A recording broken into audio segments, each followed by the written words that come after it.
我媽是白虎，我爸也是白虎，可我卻是只小黑虎。我爸氣瘋了，把我媽吊起來抽了3天3夜，他又把隔壁的黑猩猩打了7天7夜，可還是查不出我的血脈。我爸一氣之下離開了家，丟下我媽還有一個虎弟。只不过在我看来，這個虎弟有點蠢。我剛滿月那天，虎媽出去獵食，留下我和虎弟2個幼崽在洞裡玩耍。貪玩的虎弟摸索着爬出了洞穴，沒想到一頭成年熊瞎子正好經過，都是獵食者，他自然不會放過對手的幼崽。熊瞎子嘶吼着朝虎弟衝了過來，虎弟直接被嚇傻了，待在原地一動不動。危急關頭，是我衝出去把虎弟拖進了洞裡，最後虎媽及時趕回來，我倆才撿回一條。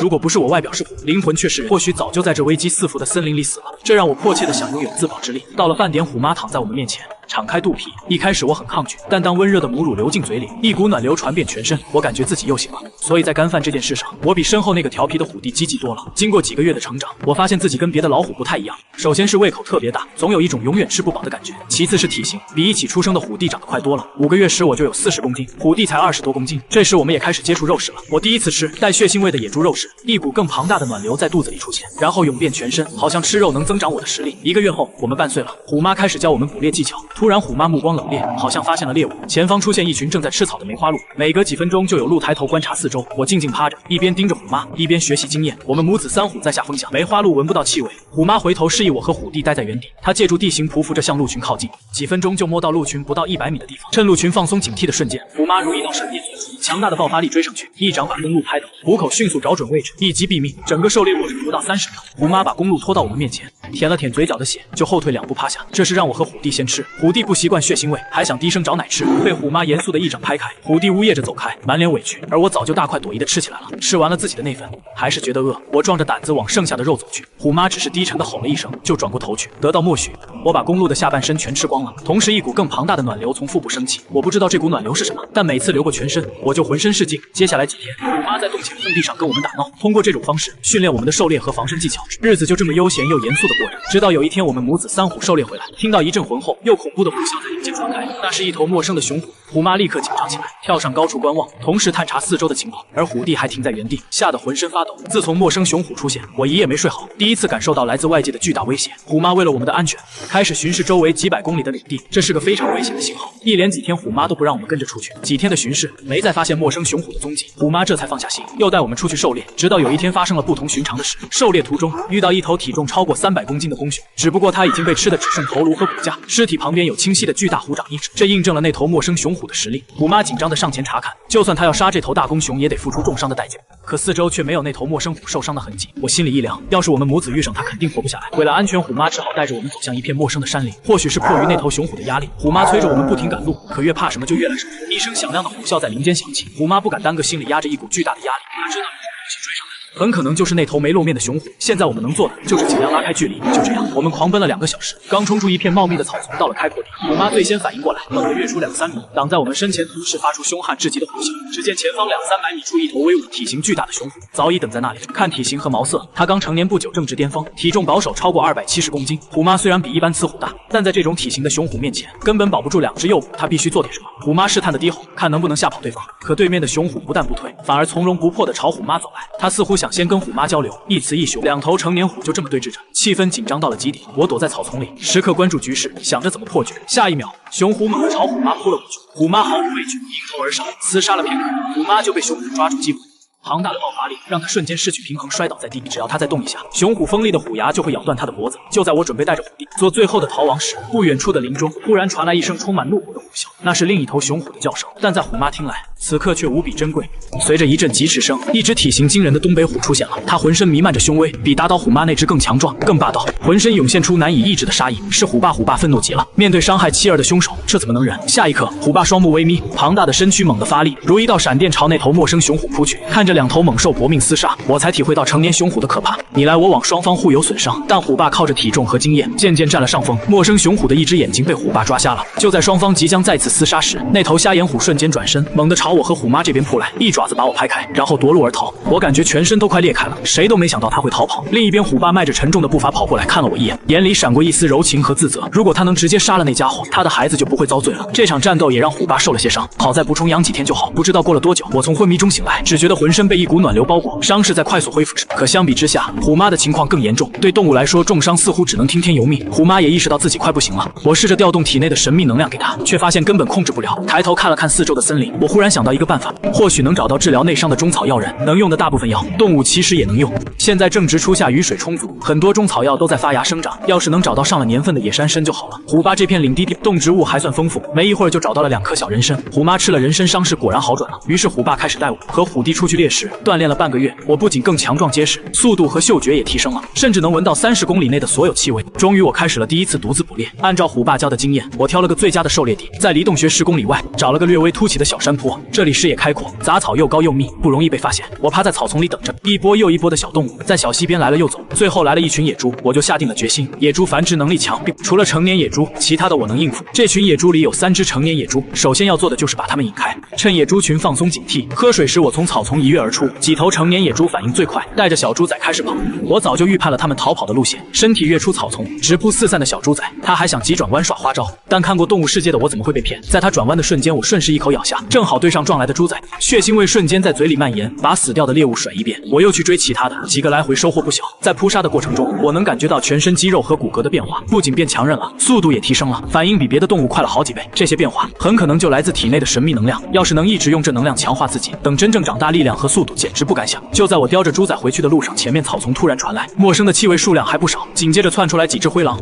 領頭的狼王比我小一點，但數量多，還帶着些狼崽子。灰狼為啥舉家搬遷到老虎領地？我有點疑惑，但並不害怕。領頭的灰狼王率先對着天空嚎叫示警，我不想理他們，但這是虎爸的領地，他們拖家帶口闖進來，作為小主人，我有義務幫父親教訓這些入侵者。當即一道渾厚的虎啸朝狼群咆哮而去，頭狼本能的有點怕，但看我還未成年，又盯着我嘴裡的獵物，一瞬間就把恐懼丟了，露出犬牙，一副要拼命的架勢。我也不慣着他們，把2隻獵物放地上，一隻虎爪按住，然後在狼群惡狠狠的目光中開始撕咬吞咽。2隻小豬仔，我幾口就能吃完，但我就要當着他們面慢慢撕咬，挑衅意味直接拉滿。頭狼明顯慌了，如果不做點什麼，手下可能要有异心。他發出命令，其他灰狼也不再遲疑，幾頭母狼護着幼崽躲在遠處，其餘的狼散開，把我圍在中間。一場虎狼大戰一觸即發，虎目一凝，朝着頭狼就衝了過去。狼群沒想到我會先動手，等他們反應過來，頭狼已經被我一掌拍飛了。後面的狼追上來，圍着我後半身撕咬，身上多了幾道傷口，瞬間激發了我的獸性本能，逮着一頭攻擊我的灰狼，朝着他脖子狠狠咬了下去，咔嚓一聲，直接咬斷了他的脖子。我感覺體內突然爆發出一股強大的力量，傷害瞬間提升了一個量級。狼群害怕了，從沒見過這麼兇猛的虎崽子，當即四散而逃。我回到洞穴，把嘴裡的灰狼屍體丟在地上，朝着虎爸虎媽發出吼吼的笑聲，把遭遇講給他們聽。虎爸一聽，直接一個跳躍就竄了出去。作為領地的主人，他不能容忍自己的孩子被欺負。看着虎爸離去的背影，我心裡暖暖的。虎弟怎麼也想不明白，同樣是幼虎，為啥你就這麼優秀？大約1個多小時後，虎爸回來了，帶回來幾頭狼王的屍體。眼下有虎爸在，我們衣食無憂。但這樣的好日子不會太長。東北虎是孤獨的獵手，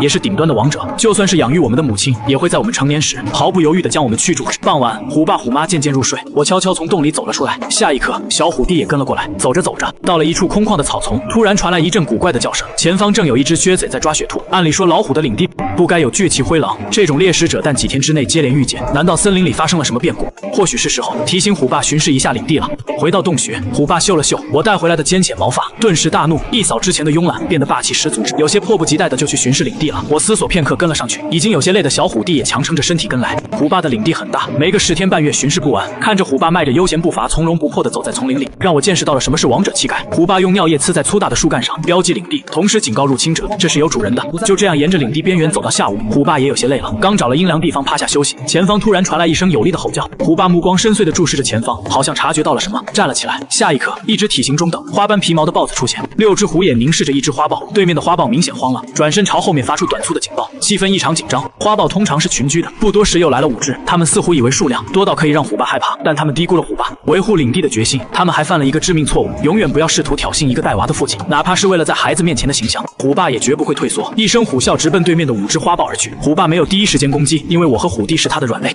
對面的花豹似乎也看出了這點，原本低迷的氣勢又漲了些。我終於明白什麼叫初生牛犊不怕虎。虎爸沒主動出擊，讓花豹誤以為老虎沒那麼厲害。我也看清楚了，虎爸1打5都沒問題，遲遲不動手就是在擔心我們。我當即仰天發出一聲虎嘯，神色肅穆，把虎弟護在身邊。這變化把對面的5頭花豹嚇了一跳，他們沒想到這幼崽也這麼兇。虎爸似乎明白了我的意思，下一刻身體如風一般朝5頭花豹撲去。虎爸不管不顧，逮着離自己最近的花豹就撕咬起來。一進入戰鬥狀態，那股壓迫迫感連我都覺得心驚膽戰。5隻花豹更是大驚失色，僅僅一個照面，虎爸就拍飛了一隻，咬傷了另一隻的後腿，另外幾隻嚇得不敢多待，嘶吼着逃跑了。虎爸遲疑了一下，沒有追上去，走過來蹭了蹭我的毛，又舔了舔虎弟的額頭。看得出來，虎爸對我的表現非常滿意，畢竟虎父無犬子，我剛才的表現讓他很欣慰。接着，虎爸叼着花豹的屍體朝領地邊緣狂奔而去，在上面標記上自己的尿液，這是給入侵者最有效的威懾。過了10幾分鐘，虎爸邁着健碩的步伐回來，嘴裡還多了幾隻被咬斷脖子的獵物，該享用戰利品了。虎爸挑了一頭肥的開始吃，我帶着虎弟挑了只小點的駝鹿。落日的餘晖下，父子3虎的身影被拉得很長，似乎預示着一個強大而年輕的東北虎家族正在崛起。今天與5隻年輕花豹的遭遇，讓我更懂強者為王、弱肉強食的法則。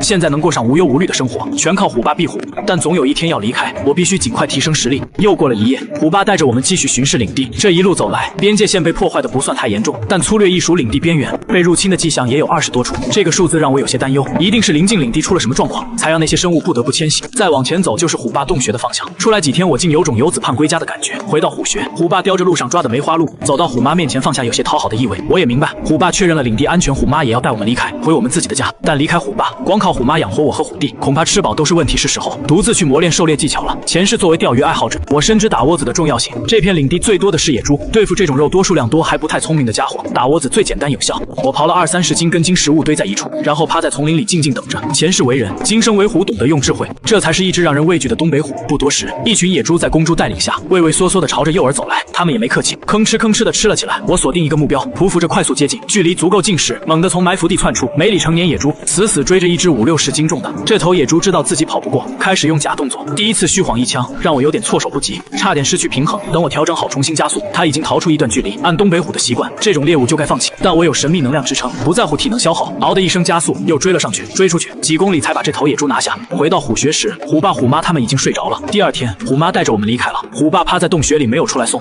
對他來說這只是漫長虎生中的一個小片段吧。可剛踏入虎媽的領地就出了變故，地上有一排凌亂的同類足跡，是一頭雌虎帶着3隻幼崽。虎媽漫步在山林間，嘴裡發出陣陣咆哮，殺氣騰騰，眼睛裡容不下別的，只想找到入侵者。雖然同為帶娃的雌虎，虎媽可沒有憐憫之心。在距離洞穴10幾公里處，又發現了那只雌虎留下的足跡，還有一頭成年公鹿的屍體。虎媽心裡惱怒極了，這就像陌生人闖進你家，不僅隨意糟蹋，還留下一堆發臭的垃圾。她一邊走一邊憤怒的吼叫，像個罵街的中年婦女。天色漸黑，虎媽不再叫了，找了個地勢高的位置，靜靜觀察四周。她豎起耳朵聽，突然目光一凝，朝着一個方向走去。忽然我好像聽見一陣細微的虎啸，前方200-300米的山林下，一只略顯瘦弱的雌虎正盯着我們。2隻雌虎的目光瞬間對視在一起，虎媽發出陣陣虎嘯，對面的雌虎也不甘示弱。兩虎相遇，沒什麼好說的，直接開幹，就像2隻普通家貓打架，互相揮舞爪子朝對方撓去，又互相撕咬着在地面翻滾。場面雖沒有雄虎那麼氣勢磅礴，但同樣血腥殘酷。不一會，2隻雌虎都受了傷，入侵者明顯落了下風。跟虎媽的體格比起來，她差了一大截，就算盡力搏殺也沒能挽回敗局。虎媽一爪子把她拍倒在地，虎口狠狠咬了上去。眼看母親落敗，藏在後面的3隻幼崽忍不住跑了出來，他們湧到母親身邊，發出稚嫩的虎嘯，盡力讓自己顯得猙獰些，希望這樣能嚇住虎媽。或許是被幼崽的行為震撼了，占了上風的虎媽沒有繼續進攻，萬物皆有情，更何況同為母親呢？過了一會，躺在地上的雌虎恢復了些力氣，努力用爪子支撐身體站起來。虎媽以為他還不死心，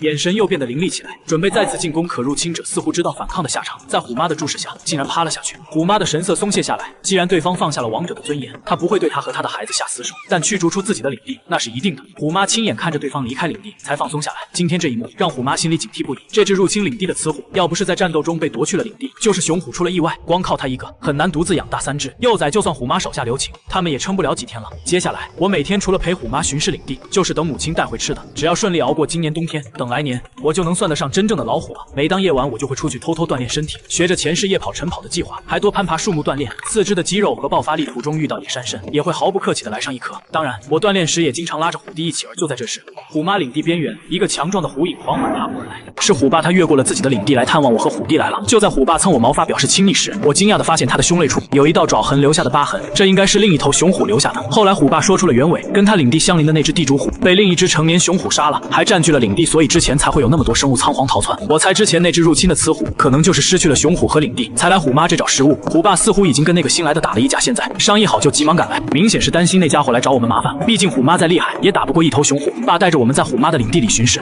他叮囑了虎媽很多，比如他不在時，如果遇上那頭新來的，要及時逃跑，來到虎媽領地邊緣。虎爸沿着邊緣巡查了一番，沒見那個強勁的對手，但翻過一個斜坡後，很快就發現了異常，一頭近乎腐爛的東北虎幼崽屍體，似乎是之前入侵的。那只雌虎的幼崽強大如東北虎，也有弱小無助的時候，一只幼崽死了，那只雌虎和他剩下的幼崽也凶多吉少。虎爸忍着臭味，在附近搜尋下一刻，一道同樣雄壯的身影在對面2公里的山林處出現，就這麼跟虎爸對視着。虎爸第一時間朝遠處發出警報的吼叫，那頭雄虎的臉上有一道長長的疤痕，從額頭一直裂到鼻子。虎爸似乎就是之前跟他打了一架，雖然沒贏，但也沒輸。對面那頭領地虎看了看我們一家，神色冷漠地轉身進了山林，大有井水不犯河水的態勢。巡視完領地邊緣，回去的路上氣氛有些沉悶，或許是隔壁領地虎帶來的壓力，虎爸也開始琢磨起來。原來那片領地上的是一頭上了年紀的老虎，輕易不會和年輕的虎爸衝突，但現在換了主人，虎媽這邊的壓力就更大了。虎爸也沒什麼好辦法，畢竟人家沒直接上門挑事，就沒理由打過去。然而就在我們快回到洞穴，我清晰地聽到遠處傳來踩踏草叢的聲音，看了一眼虎爸虎媽，他們好像都沒聽見。我瞬間動了心思，最近感覺自己又強大了許多，正好去驗證一下，順便帶上虎弟，反正快到家了，沒什麼危險。循着那微弱的聲音，我帶虎弟摸了過去，走到足夠近時，我雙腿用力一蹬，朝發出聲音的草叢撲去，只覺得身下抓住了一只毛茸茸的獵物，體型還挺大。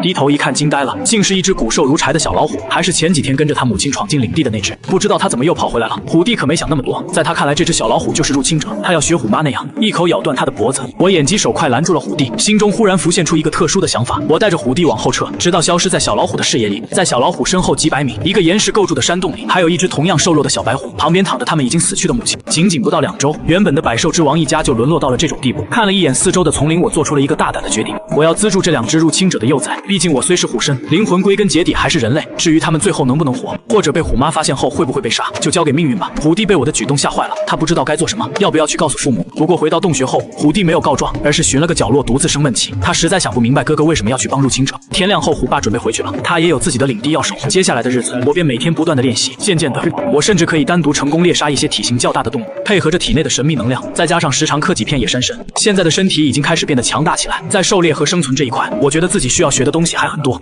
我有人類的智慧和思考方式，也有東北虎的超強體魄。若將2者結合，那麼一只擁有人類智慧、強壯凶猛的東北虎，應該能站在這片山林的頂端了吧？這期間虎媽給我的食物，包括我自己抓的，只要有機會，我就瞞着虎媽丟給那2只小幼崽。但讓我頭疼的是，狩獵技巧都是父傳子或母傳子，眼前這2只幼崽早晚都得學。這個任務看來也得落我頭上。進食、鍛鍊、狩獵、投餵2只孤兒，這些事情佔據了我的日常生活。經過一段時間的鍛鍊和實戰積累，我身上的氣質發生了翻天覆地的變化，體型看起來已經跟虎媽差不了多少。也正是因為這一點，我發現自己的待遇越來越差。不僅每次虎媽帶回來的食物分給我的越來越少，就連狩獵時也偶爾會遭到虎媽的训斥，有時還會吼上2聲，警告意味很濃。我心裡明白，虎媽這是已經把我當大孩子看了。畢竟老虎長大後，領地意識會逐漸增強，再加上我這段時間猛增的食量，讓虎媽感到了威脅。雖然我的年紀還不到離開母親獨立生活的時候，但我已經有了和母親爭奪領地和資源的傾向。這也是虎媽對我態度越來越差的原因。或許過了這個冬天，就會遭到虎媽無情的驅逐。這也是東北虎為了維持生存，延續了千萬年的自然規則。哪怕我去虎爸的領地狩獵，也得得到他的認可才行，不然就是入侵者。就算是親兒子，虎爸也絕不會手下留情。算算日子，快到了虎爸來探望我們的时候，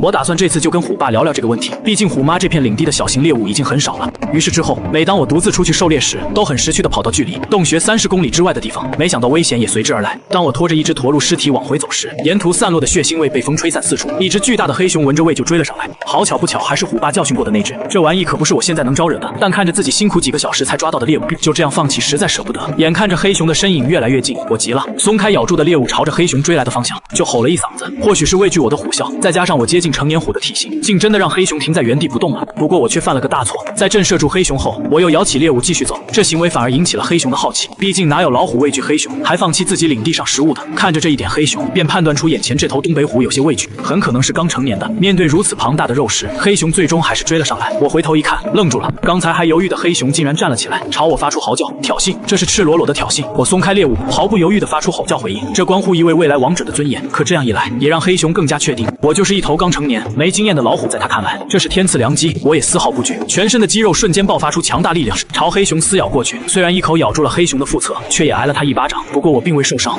但疼痛更加刺激了黑熊的神經，讓他戰鬥的本能徹底釋放。我不斷躲閃，同時利用自己的優勢，盡可能對黑熊造成傷害。可這黑不溜秋的家伙防禦值實在太高。接下來我不顧傷勢，採取以傷換傷的方式攻擊，體內的神秘能量也開始活躍起來。我越戰越勇，打得黑熊有些發怵，居然趁分開的機會拔腿就跑。第一次靠着自己的實力取得了勝利，對方還是一頭成年黑熊，這戰績足以傲視同年齡段的任何一只東北虎。花了2個多小時，我才把獵物拖到平緩的地方。隨着食物的補充，我感覺體內的能量也厚實了許多。我叼着剩下的食物朝2只孤兒虎所在的方向而去。自從虎媽對我表現出越發明顯的疏遠後，對2只孤兒虎的投餵我就開始格外上心。投餵了1-2個月，這2只孤兒虎對我和小虎弟已經沒了敵視之心。畢竟東北虎也是有靈性的，如果能將他們收服培養成忠心的下屬，那麼將來很有可能在我手中會誕生東北虎歷史上最強的王者，一個團隊面對4頭成年虎，任你再強大，遇見了都得飲恨，拖着食物來到2只孤兒栖身的岩洞前。這一次，我放下食物，沒有立即離開，打算試探一下他們，如果對我還有敵視，那我可能不會再留下他們。我故意帶着一身外傷過來，就是為了現在，哪怕他們趁機攻擊，我也能輕鬆收拾。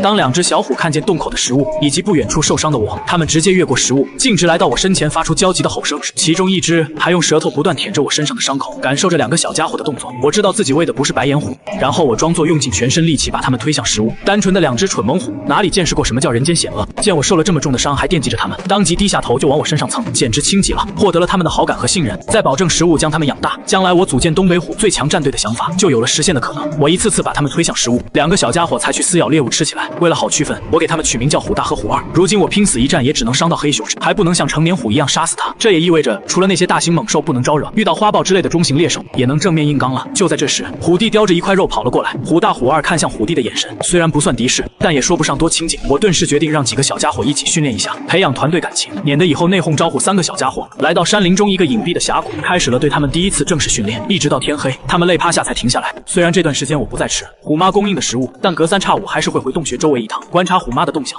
以免她發現虎大虎二的藏身地。同時我也會在虎媽外出狩獵時跟着偷學經驗。氣候漸漸轉冷，能抓到的動物也越來越少，甚至有一次我和虎媽共同盯上了同一只獵物，最後還是我退讓了，畢竟虎媽才是這片領地的女王。思來想去，我決定冒險進入虎爸的領地狩獵。臨走前我囑咐虎弟一定要保護好虎大虎二，不然以東北虎的性格，虎媽知道他們的存在絕對會毫不猶豫地殺死他們。一路上斷斷續續跑了半個月，終於到了虎爸的領地。如我猜想的一樣，虎爸領地資源豐富，野豬、梅花鹿之類的食草動物還時常可見。花了2個多小時，終於蹲守到了一群野豬，沒有任何技巧，有的只是力量上的爆發。如今我的爆發力完全可以碾壓任何一頭野豬，2頭野豬我吃了1頭，特意留下1頭，這是作為闖入者送給虎爸的禮物。天色漸黑，我進入了虎爸洞穴所在的山裡，還沒靠近，我就感覺到了4周草叢的異常，太安靜了。我朝着前方的山谷發出一聲響亮的呼嘯。不久後，隱藏在草叢中的虎爸慢慢顯露出身影。我想，如果我貿然闖入，恐怕免不了被一頓毒打。畢竟我現在也是一只虎，對虎爸來說已經有了一定威脅。或許是聞見了熟悉的氣味，讓虎爸有些迷糊。1、2個月未見的小幼虎，如今長到了接近成年虎的體型，哪個爹也要迷糊一下。我清晰看到了虎爸眼神中的警惕，不由得一陣嘆息，隨後慢慢低着頭朝後方退去，讓出帶來的野豬，同時表明自己沒有其他任何意思。虎爸走上前，嗅了嗅我帶來的獵物，有些猶豫，眼神在獵物和我之間來回掃視着我，靜靜等待，並不着急。畢竟兒子弑父並佔據領地的事，在東北虎中並不少見。僵持了快1個小時後，虎爸終於做出了決定，往前走了幾步，蹭了蹭我的毛髮，隨後口中發出一聲低吼，接着便帶着我叼來的野豬轉身離開。雖然虎爸對我的態度沒有了往日的親密，但是他也允許我在他的領地上暫時狩獵。虎爸的反應既在意料之中，又在意料之外。原本以為會遭到無情驅逐或被教訓一頓，但虎爸卻又留了一絲餘地。或許這一次的妥協，也夾雜着虎爸對我最後的父愛。可我明白，強大自己是絕對正確的事，即便是遭到父母疏遠，也絕不後悔。步履蹣跚地走在虎爸的領地上，這一刻我感覺到了孤獨。或許每一只東北虎都曾經歷過這樣的時刻，沒有了父母的幫襯，我的天地會更加廣闊。得到了虎爸的允許，這樣在冬季到來之時，可以保證不被餓死。目的達到，我便打算回去。往前方走了一段距離，前方空地上突然出現了一只花豹的屍體，一股強烈的不安驅使我立即掉頭朝另一個方向狂奔而去。我雖不迷信，但還是遵從了本能，很快穿越了這片重疊区，進入虎媽的領地範圍。就在我鬆一口氣的時候，背後一股涼意瞬間直衝大腦。一頭雄虎此刻正用冷漠的眼神注視着我，身體在本能的顫抖，被我硬生生止住。那只瞎眼虎剛才一直在後面追蹤我的足跡，我心裡一陣後怕。如果剛才速度再慢一點，或許我現在就是一具屍體。面對瞎眼虎死神一般的冷漠，我沒有退縮，站立在對面，用同樣的眼神回應了他，默默記下了這一次的危險。等到成年之時，我絕對報今日之仇。可剛剛平復下的內心突然又升起一股不安。接着山林間傳來一聲憤怒的虎嘯，方向正是之前藏匿虎大虎二的位置。糟了，我心中一驚，然後以最快的速度往岩洞方向狂奔而去。此刻岩洞前方，土地顫抖着挡在虎媽面前的是浑身毛髮都豎起來的虎弟。任凭虎媽如何怒吼，虎弟依舊站在前方不讓開。這小家伙記着我臨走前的囑咐，第一次朝虎媽發出了吼聲。虎媽聽着這並不算響亮的虎嘯，愣住了。她不敢相信自己養育的幼崽會如此，在她看來這簡直就是恥辱。於是面對再三阻攔自己的兒子，虎媽怒了，抬起強壯的虎爪，就將虎弟拍出10米遠。虎媽一步步朝着虎大虎二逼近。危急關頭，我及時趕到，站到了虎媽的对立面。我第一時間發出虎嘯警告。不到萬不得已，我並不想跟自己的母親動手，可虎媽全然不管我的警告，張嘴就咬在了我的肩膀上。面对虎媽的進攻，我並未抵抗，或許是被血腥味刺激到，虎媽原本怒不可遏的神色漸漸鬆了下來。畢竟虎毒不食子，她還顧念着最後的親情，只是她不能理解自己的兒子為什麼會幫助入侵者的後代。虎媽神色不斷變換，最終似乎做出了決定，發出一聲嘹亮的虎嘯，作為最後的告別，隨後頭也不回地走掉。虎弟意識到了什麼，奔跑着追上去，卻被虎媽再次踢飛。看着這一幕，我心中有些失落，自己兄弟倆被母親毫不留情的驅逐。雖然幻想過有一天會遭到驅逐，但沒想到來得這麼快。可為為了以後的計劃，我不得不把虎大虎二保下來。只要順利熬過這個冬天，我就是這片山林未來的絕對王者。這個地方已經不能再待，必須盡快尋到一處安全的落腳點，既要臨近父母的領地，又要避開那頭瞎眼虎。花了2個小時，我帶着3個小家伙找到了暫時的住處。這裡靠近水源，而且有一個天然的石頭洞穴。或許是還沒適應過來，虎弟直到現在眼神中仍是一片迷茫，但我並沒有上前安慰。每一只東北虎都有自己的路要走，可我卻想讓虎弟有一条與众不同的虎生。現在有3只虎崽要養，一天要保證抓到1頭足夠体重的獵物才行。另外3只小虎的捕獵技巧傳授也落在了我身上。休息片刻，便帶着3只小虎出發。然而剛走到虎媽領地的邊緣，山林中突然傳來一陣嘈雜的響動。我催促着3個小家伙藏在草叢裡。不多時，一群遷徙而來的灰狼出現，大大小小有20幾只。雖然它們的体型不算大，但是數量多，不知道這群灰狼要去往何處。為了3個小家伙的安全，還是選擇了等待。但計劃趕不上變化，2、3只灰狼正无意識地朝着我們藏身的方向走來。或許是狼群打算在這裡休息。作為獵食者，自然要把容易埋伏的地方清查一遍。我示意3個小家伙盡量不要發出聲音，看了一眼四周的環境，心中也有了应急之策。如果被狼群發現，就讓幾個小家伙找棵高大的樹爬上去，沒了後顧之憂。即便是面對10幾頭成年灰狼，我也絲毫不懼。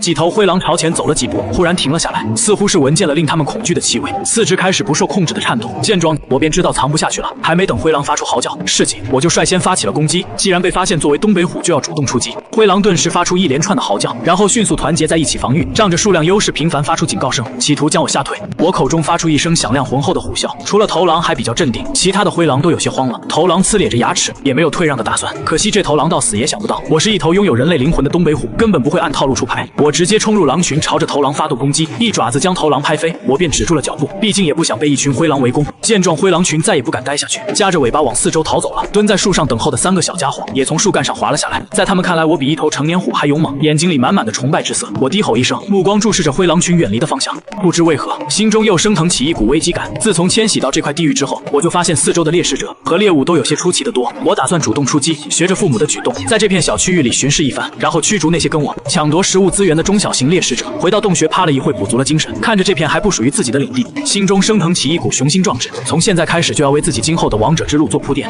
出聲招呼3個小家伙跟上，便正式踏上了巡視的路程。雖然我的威懾不如成年虎，但今天我就是要將那些獵犬驅逐，顯示我自己的虎威。這麼做很可能會惹惱父母，但我已經不怎麼在乎。反正過了這個冬天，這片領地也不會有我的容身之處。今天再次巡視領地，我有一種從未有過的體驗。或許是我的虎嘯聲太過於響亮，最後還驚動了遠處正在虎爸領地上度蜜月的父母。虎爸似乎明白了我此刻在幹什麼，也發出一聲虎嘯，宣洩自己的不滿。我並未將虎爸的警告放在心上，畢竟我也是他兒子，只要不做一些觸及底線的事，他是不會拿我怎麼樣。再者，虎爸現在是個度蜜月的男人，才沒時間管這些，對他來說繁殖才最重要。甚至在虎爸發出警告的時候，我都有了一種吼回去的衝動。這一刻，我有些理解東北虎為什麼會驅逐快成年的幼崽了，妥妥的逆子啊！儘管我的體型已經接近成年虎，但總有一些動物不畏懼。不遠處的小山坡上，2頭花豹蹲坐在一起，遠遠注視着我巡視。仔細端詳片刻，我很快認出眼前的這2頭花豹是仇敵。之前虎爸帶領我和虎弟巡視時，曾殺了1頭花豹，正是眼前這對的兄弟。或許是經歷了山林的洗禮，2兄弟的氣息變得內斂了許多，也可能是礙於虎爸的威懾，他們並沒有第一時間衝下來對我出手。可我還是低估了他們對我一家的仇恨。天色漸黑，我帶着3個小虎弟返回洞穴時，叢林中那2只花豹慢慢走出，攔在了我面前。不知道這2個幸存者是哪裡來的勇氣，竟敢挑釁我的虎威，正好利用這個機會來個殺雞儆猴。顯然2只花豹也認出了我，畢竟虎爸殺了他們兄弟，他們找我這個幼崽復仇也理所應當。我將虎弟們護在身後，朝着遠處的2只花豹發出一聲怒吼，就像一個王者等待着敵人的挑戰。雖然我的體型比一般虎崽大很多，但花豹兄弟仍舊沒把我放在眼裡，一左一右呈包圍之勢站立着，戰鬥一觸即發。四周的山林中有不少獵食者在注視着，這一戰我必須以雷霆之勢將花豹兄弟打敗，來證實自己王者之路的第一步。面對花豹兄弟的包圍，我首先發起攻擊，而經過幾個月的生存，花豹兄弟配合得更加默契。當我攻向其中1頭時，另1頭就猛地衝上來。當我不得不轉身防禦時，另一只又以同樣的方式攻擊另一邊。可我絲毫不懼，身上脂肪的厚實程度，即便被咬上一口，也不能給我開膛破肚。但只要抓住機會，朝其中任意一只咬上一口，對他們而言就是致命。於是我全力對付面前這頭花豹。然而我現在的速度根本快不過花豹，每當我差一點就能咬住對方脖頸時，總能被躲過去。不過很快我就找到了應對方法，假意朝前方的花豹猛追不放，實則虛晃一槍，在身後的花豹追上來，攻擊的瞬間猛地轉身咬了上去。花豹的脊椎很硬也很脆，但媲美成年雌虎的恐怖咬合力，瞬間就将其咬斷。另一頭花豹被兄弟的慘狀嚇壞了，反应過來慌不擇路的逃了。在他的認知裡，同齡小老虎不應該如此兇猛。為了後面3個小家伙的安全，我並沒有繼續追上去。相信今天這場戰鬥可以讓那些旁觀的獵食者認清我的實力。如今除了真正的成年虎，沒有任何獵食者敢跟我正面廝殺了。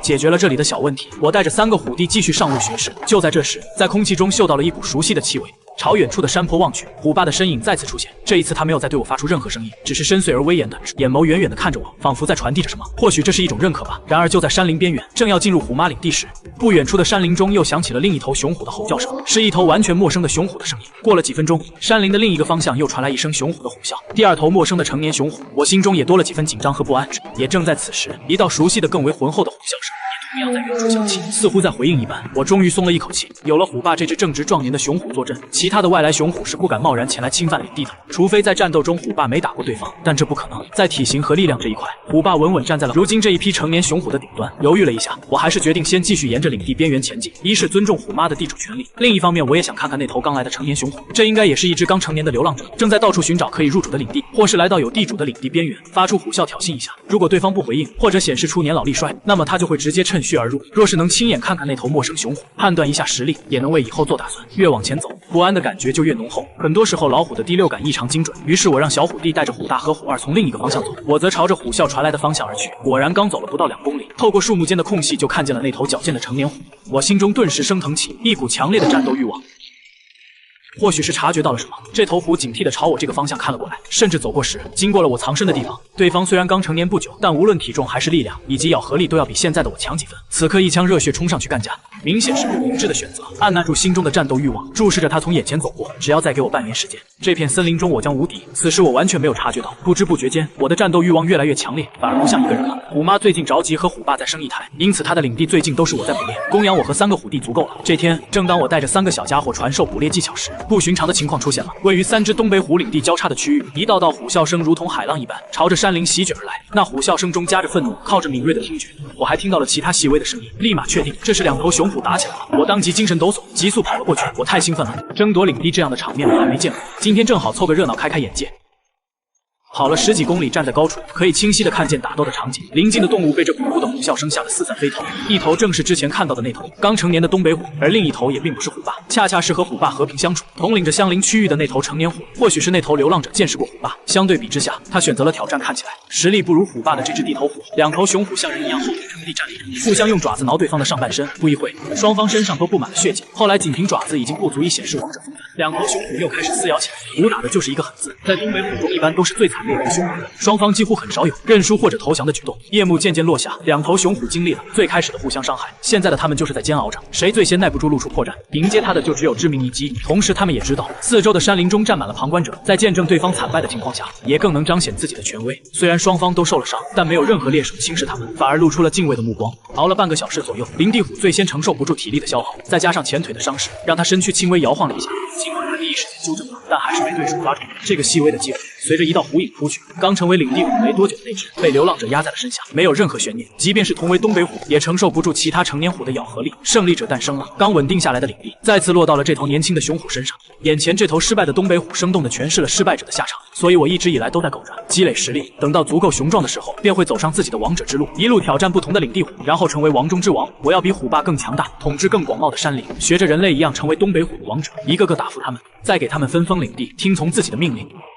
隨着3個小家伙身體的成長，他們的胃口也在明顯增加，我捕食的壓力也在逐漸變大，必須盡快擁有自己的一處領地，才能供足我們4只虎的需求。離開虎媽的領地之後，我格外謹慎，因為這片區域除了虎爸，還有2頭陌生雄虎，一旦和對方遇上，必定是凶多吉少。然而偏偏怕什麼來什麼，剛尋到一處暫時的落腳地，後面的山林中就傳來了一頭成年雄虎的腳步聲。不知道這頭成年雄虎是不是之前被虎爸弄瞎眼睛的那頭？我總覺得那頭瞎眼虎抱着別樣的心思，立即跳到高處，向着聲源方向望去，果然是那頭瞎眼虎，但他的行為有些異常，嘴裡竟叼着一只未腐爛的雄虎頭顱，而他前進的方向正是虎爸和那頭新領地虎領地的邊緣位置。我心中不淡定了，甚至有些擔憂，害怕自己之前推測的事情正在一點點變為現實。一旦這個雄虎頭顱出現在虎爸的領地上，那後果不堪設想。這一刻，我竟然有了一個可怕的想法：會不會這頭瞎眼虎是故意的，就是為了引起虎爸和那頭年輕雄虎發生衝突？即便隔壁那只年輕雄虎打不過虎爸，但也能憑借年輕的身體給虎爸造成一些傷勢，然後這只瞎眼虎再趁機偷襲。這一推斷讓我有種毛骨悚然的感覺。前世沒少看動物世界，我不相信一頭東北虎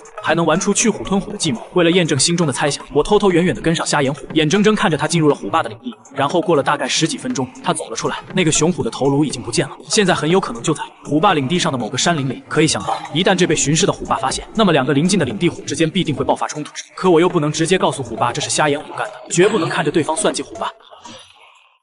然而，就在我即將進入虎爸領地範圍的時候，一聲憤怒的虎嘯聲傳來，壞了，這聲音分明就是虎爸！我發揮出最快的速度，一定要阻止虎爸去隔壁領地。可當我趕到現場時，就知道壞了。此刻虎爸正目露凶光地注視着那顆雄虎頭顱，在虎爸看来，对面領地那位新上任的年輕崽子一點禮貌也沒有，還踏入自己的領地，送來了這個示威品，這是武器。虎王的威嚴不容侵犯，從那幾道憤怒的虎嘯聲就能看出虎爸內心有多憤怒。這個時候，如果我貿然上前，很有可能會成為虎爸的第一個發洩對象。畢竟我們之間的父子關係已經不像以前那樣親密無間了。現在應該盡量避免虎爸和那頭年輕的雄虎正面相見。不過比起這件事，更讓我驚訝的是，那頭瞎眼虎的心計和老謀深算，這已經不屬於東北虎能夠做到的範疇。對方會不會和我一樣，擁有着人類的靈魂？此刻的虎爸就像一個火藥桶，導火索就是瞎眼虎，而火焰就是臨近領地的那頭年輕雄虎。虎爸目光不善地朝着不遠處的領地邊緣走去，他已經被憤怒佔據了一切。此刻的那頭年輕雄虎正在自己的山林中到處巡視着。每到一處就用尿液噴灑在樹木上，以此來標記和顯示自己的氣味，震慑入侵者。但是就在下一刻，一道恐怖虎啸聲在他的領地內傳出，這位新任领主瞬間將心中興奮丟到一邊。一頭雄虎打上門來，而且還赤裸裸地發出虎啸邀約自己，這讓剛戰勝了一頭雄虎的他如何能忍得下去？看着不斷逼近對方領地的虎爸，我心中焦急萬分，不能再等了。當虎爸踏入那头年輕雄虎領地的时候，我也顧不得其他了，在一旁的山林中发出模仿虎媽口吻的虎嘯聲，似乎是遠處的虎爸听到也发出一道聲音回應着。看見停在原地的虎爸，我心裡頓時鬆了一口氣，關鍵時刻還得是母老虎的一聲好使。而正在疑惑的虎爸看到是我的時候，原本鬆懈下來的情緒又暴躁了起來。可沒想到，當我急匆匆地跑到虎爸身邊，正準備開口說剛才發生的事情時，卻被虎爸突然湧來的一巴掌給扇懵了。隨之，一道掩飾的警告虎啸衝我而来，虎爸憤怒極了，估計是怪我假扮虎媽叫聲的原因吧。我上前，嘴裡同樣發出虎嘯，向虎爸示意前方危險。但當我剛表達完前一句的時候，对面山林的深處，那頭年輕虎出現了，氣氛瞬間緊張到凝固。雖然我跟虎爸有些隔閡，但這屬於家事。在年輕雄虎靠近的時候，虎爸還是毫不猶豫地把我護在了身後。兩頭雄虎就這樣互相對視着，藍色的虎目中危險的光芒越來越炙熱。我目光向四周山林掃視着，直覺告訴我，那只陰謀制造者的瞎眼虎就在某個角落看着。幾秒鐘後，兩道身影不約而同的加速朝對方跑去。虎爸不愧是久經沙場的玩家，在年輕雄虎朝着身體咬來的瞬間，偌大的虎掌在距離合適的時候拍了出去。年輕雄虎結結實實挨了一巴掌，同時眼神中閃過一絲恐懼和不安，晃了晃有些暈乎乎的腦袋，調整姿態，又再次鬥志昂揚的朝虎爸竄了上去。結果如同第一次那樣，又被虎爸以經驗優勢再次拍了一巴掌。虎爸對年輕雄虎的親昵，讓他感受到了強烈的恥辱。兩次進攻都被對方毫不在意的一巴掌拍了，而且臉上還火辣辣的疼，這讓年輕雄虎不能忍了，嘴裡不斷發出危險和憤怒的咆哮，身軀在前方不遠處來回走動着，似乎在尋找最佳的攻擊方位和時機。就在這時，我看見了瞎眼虎的身影，2公里外的一處岩石上，他正靜靜地注視着這裡發生的一切，看着虎爸和年輕雄虎對峙。我想要阻止，卻又擔心會把局面弄得更壞。虎爸也沒有放水的意思，開始尋找機會主動出手了。他的戰鬥經驗豐富，遠不是年輕雄虎這樣的半吊子能比的。虎爸動了，抓住機會，朝着年輕虎撲了過去。橫空而起的身影如同一片陰霾聲，瞬間就籠罩在了年輕虎的頭頂，直到被虎爸壓在身下，死死咬住了身軀。年輕虎這才意識到虎爸真正的恐怖，眼神中的恐懼幾乎在這一刻快要化成實質了。悔不當初，今日如果能逃得一條性命，恐怕餘生他都不會再踏入虎爸的領地。僵持了一會，虎爸的牙齒離開了年輕虎的身軀，然後朝對方耳邊前方發出了一道震耳欲聾的虎嘯，這是最強烈的震慑。虎爸同樣沒有對失敗者下死手，似乎是雄性之間搏殺公認的默契。瞎眼虎早就不知道什麼時候不見了，而我也不知道。就在我和虎爸前腳剛離開這裡後，瞎眼虎又悄無聲息地出現了。他伸出舌頭舔了一口地上殘留的虎血，巡視了一圈，發現散落在地上的血液都是那頭年輕虎的。平靜的虎眼中竟然起了一絲波瀾，那是一抹嫌棄的神色。他聞了一下虎爸掉落在林地上的毛髮，僅剩的一只眼睛中目光越發的冰冷。轉眼3個月過去，這期間那頭年輕虎偶爾會來到領地邊緣，用尿液匆忙標記一下領地，然後就跑。可這天帶着虎弟捕獵時，我感到了山林間的異常，為此我還特意嗅了嗅之前年輕虎的尿液標記不對勁。之前即便是畏懼虎爸虎媽的威嚴，這頭年輕雄虎依舊會偷摸着來自己的領地邊緣噴上一噴。現在的氣味明顯淡了很多，這不符合常理。如果一頭雄虎不再用自己的尿液標記領地，那麼它只有一種可能。腦海中突然浮現這種想法，將我嚇了一跳，尤其是聯想到之前瞎眼虎的異常舉動，更讓心中的不安加劇了幾分。有了這一發現之後，我試探着往這片區域的更深處走去。幾十公里的範圍內一連聞了2-3處，原本應該有的領地標記地點都消失了，這中間一定發生了什麼未知的變故。於是我決定去年輕虎所在的領地中心地帶探查一番，卻沒成想看到的景象更是顛覆了我的認知。隨着逐漸靠近年輕虎洞穴的範圍，路上出現了很多動物的屍體。原本東北虎的領地出現動物屍體並不奇怪，可這些屍體的數量卻是多到讓我一只老虎都忍不住大喊着，這簡直就是針對所有動物無差別的一場大屠殺。快速爬上了高處的岩石，放眼望去，周邊1-2公里範圍內動動物屍體竟多達上百只。仔細查看每一具動物屍骸的情況，發現這些動物大多都是被咬住喉嚨，一擊致命，包括野豬之類的中大型動物。它們脖頸處的頸椎骨也是碎裂的。比較詭異的是，這些動物的屍體就像被抽空一般，只留下了皮毛和骨骼。從當下的天氣和動物屍體的腐爛程度來看，這些動物都是在近2周內被殺死的。但讓我感到最可怕的是，發生了這麼重大的事情，不僅在領地邊緣的我沒發現不對勁，就連經驗豐富的父母也沒有察覺到其中的不尋常。查探的路上，我感到了巨大的壓力，四周的山林就如同一個龐然大物一般，正在注視着这片區域。四周的氣氛太過於寧靜，就連山林中的飛鳥也沒有選擇在此落腳。冒着強大的心理壓力，我漸漸靠近了虎穴的位置。一進入虎穴周圍200-300米的地方，又嗅到了空氣中不同尋常的味道，有熟悉的年輕虎身上的氣味，還有一股陌生的同類氣息，以及一道濃烈到極致的血腥氣息。我朝前方的黑暗處走了進去，一點微弱的光亮傳來，我看清楚了此刻虎穴中的情形。那是一朵妖豔又散發出無比血腥氣味的花朵，在花朵的最頂端，一個紅色的細微果實正散發着無比誘人的香氣。而令我真正感到恐懼的是，這朵植物扎根的地方，無數條根茎插入在年輕虎的血肉骨骼之中，根茎不斷蠕動着，從中抽取營養，往上面攻擊。眼前所見的這一切太詭異，甚至已經超出了我的認知範圍。恍惚間，我又聞到了一股誘人的香味，前肢不由自主往前踏了一步，緊接着眼前的一切景象都變了，高樓大廈，燈紅酒綠，一些我重生成虎都快要遺忘的場景再次出現。我怕低頭看了一下自己的身軀，原本厚實的虎爪子變成了人類的5根手指。前方的位置忽然傳來一陣親切和熟悉的感覺，我想要上前打招呼，問問是不是認識，但一股不安在心中突兀的一閃，讓我停住了即将邁出的腳步。然後我感到了一股鑽心的疼痛。當再次睜開眼睛時，眼前的場景並沒有什麼變化，身軀依舊是東北虎，就連爪子也沒有任何变化，而那株妖豔的植物正努力地往我的身軀中扎根。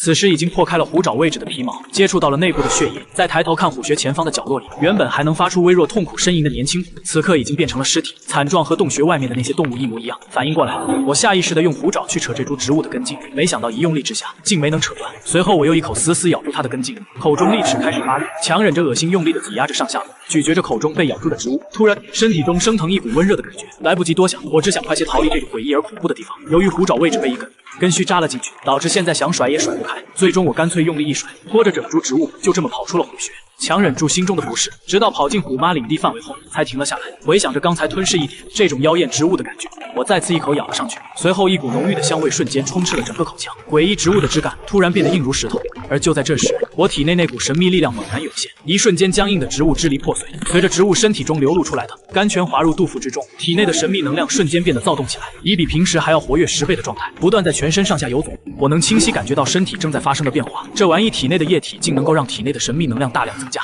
這種實力暴漲的感覺讓我沉迷其中。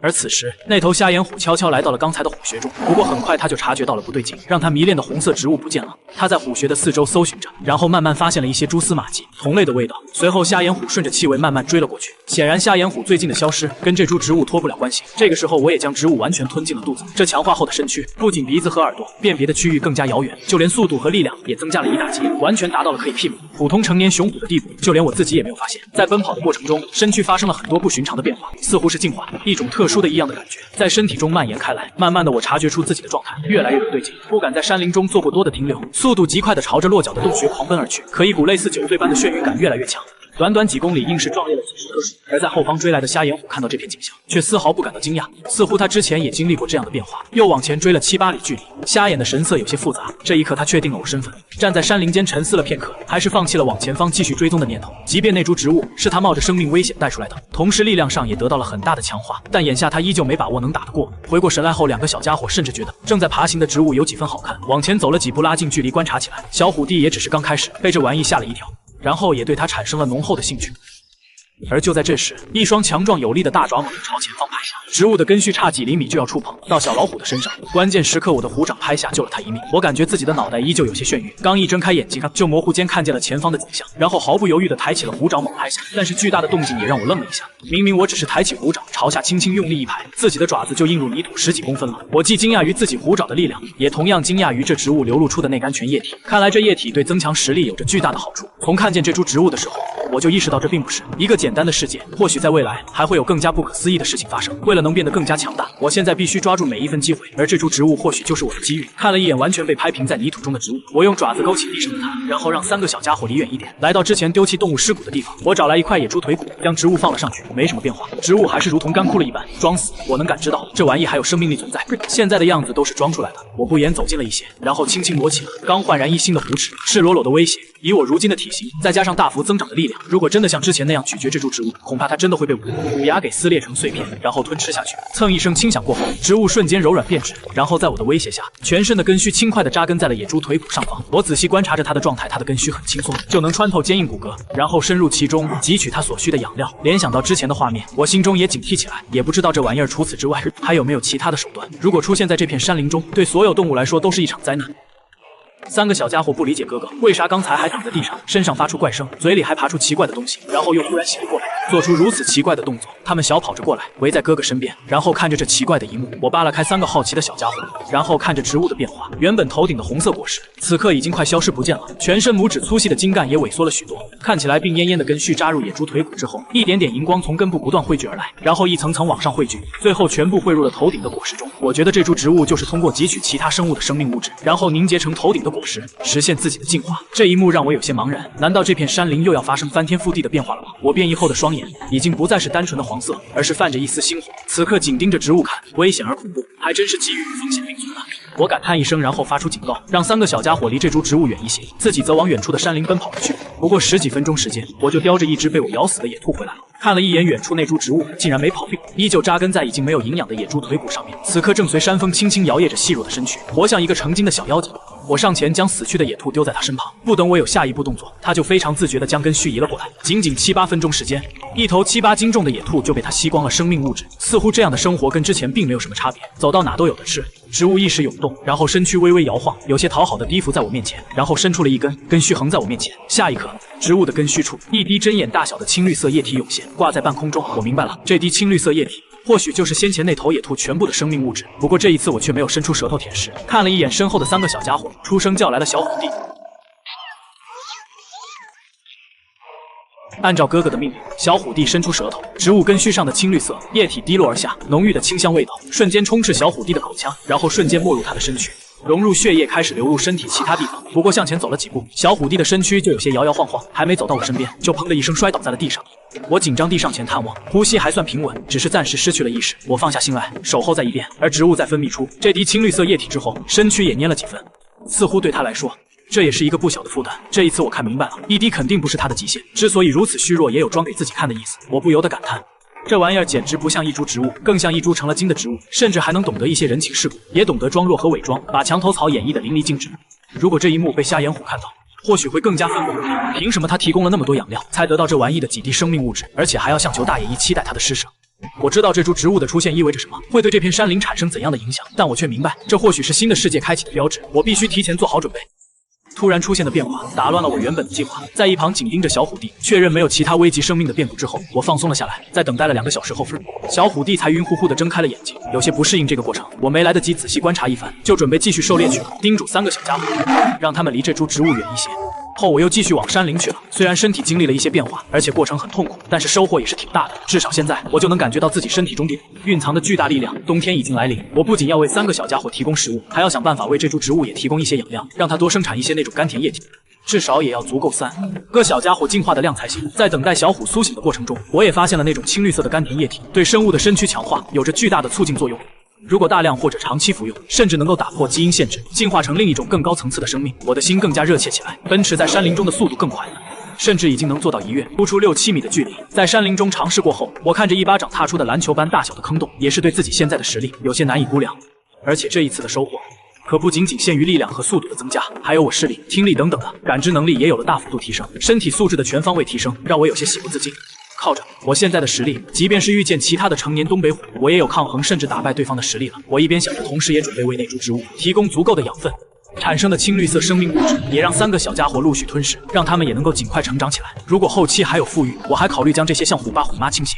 雖然眼前的收穫令人驚喜，但是我又想到了另一方面，既然這種植物都出現了，後面還會不會有什麼自己不知道的未知的強大生物存在？我的心中開始擔憂起來，腦海中甚至開始計劃和思考如何應對這樣的局面。我覺得光靠我們幾隻小老虎還不夠，必須盡快讓虎爸虎媽也爭取過來，這樣我們才能夠在大變局來臨之前有足夠的實力去應對未知的危險。正思索着，我的鼻中聞到了一股夾雜着血腥而厚重的味道，一頭正在進食的黑熊。我的腦海中立馬判斷出來，而且距離大約在我左前方10幾公里的地方。我不再猶豫，我想看看以自己如今的實力能不能将一头黑熊給打敗，甚至殺死。有了這個想法，我身軀中的力量瞬間爆發出來，速度奇快的山林間穿梭着，確保盡快到達黑熊所在的地方。10幾公里的距離不遠不近的急速奔來，控制着自己的力量，花了10幾分鐘時間趕到。黑熊正在用爪子掏吃着一只野豬的屍體，還冒着熱氣。猛然間抬头看見到來的我，愣了一下，隨後一聲憤怒而危險的咆哮在山林中響起。黑熊的身軀已經有些風筒，奔跑起來身軀一抖一抖。我並不畏懼這頭身軀比我還偏大一些的黑熊，在對方奔跑過來的時候，同樣發出一聲苦笑迎了上去。黑乎乎的熊掌猛地發力朝我面部拍來，我雙眼凝視，看清楚了熊掌拍来的畫面，隨後預判了他的運動轨跡，頭颅往下低了幾分，然後左邊虎爪蓄力朝黑熊肥硕的肚腹处划拉去。呲一聲破布聲響起，等我奔出去的身體停下來，扭頭回看時，黑熊的腹部被我的爪子划開一道深深的傷口，白色的脂肪裸露在外面，摻雜着一點點血液，隔着一層腹膜。黑熊肚腹中的器官清晰可見。黑熊發出一聲痛苦的哀嚎，同時眼神中的炙熱一下子变成了畏懼。雖然他還沒有完全失去抵抗，但是眼前這頭老虎的爪子太猛烈了，一下子就破開了他的防禦。黑熊怕了，再待下去他感覺自己会死，忍着剧痛他4掌出力，開始朝遠處的洞穴逃去。我自然不會給他機會，四肢發力，速度提上來之後，輕鬆就追上了奔逃的黑熊，沒有任何的花哨動作，我一躍而起，撲在黑熊身上，然後猛地發力壓住黑熊，翻身掙扎，企圖用爪子攻擊我的咽喉，一爪子劃了過去，就連我的虎毛也沒弄掉幾根，只有皮膚上幾道白痕，很快也消失了。我沒想到自己皮膚防禦如此強大，原本還擔心的，此刻才算真正放心了。我沒有猶豫，找準時機，一口咬住了黑熊的咽喉。黑熊粗壯的脖頸讓我沒能一下子咬斷，不過咬住一部分後，我上下頷發力依舊一口就咬掉了黑熊一半的脖頸，讓他當場毙命。我舔了舔虎嘴周邊的血液，看着身前抽搐的黑熊屍體有些唏噓。憑借我現在的實力，殺死黑熊已經不在話下，甚至表現得有些輕鬆。這都是那株植物帶來的好處。秦虎了然咬住黑熊的熊掌，開始往外拖拽，回頭看了眼那只被黑熊獵殺的野豬，我也沒放過，正好將這些食物帶回去，一部分當做3個小家伙的食物，一部分給植物當做養料，淬煉青綠色的生命物質。一場輕鬆的戰鬥顯示和檢驗了我如今暴漲的實力。如果我願意，我現在已經有實力去挑戰一頭成年的雄虎，並且基於他們的領地了。我接下來也打算在周邊逛逛。如果先前流浪者統治的那片領地上已經沒有瞎眼虎的蹤影，我會考慮一下是否將這塊領地給納入自己的統治之中。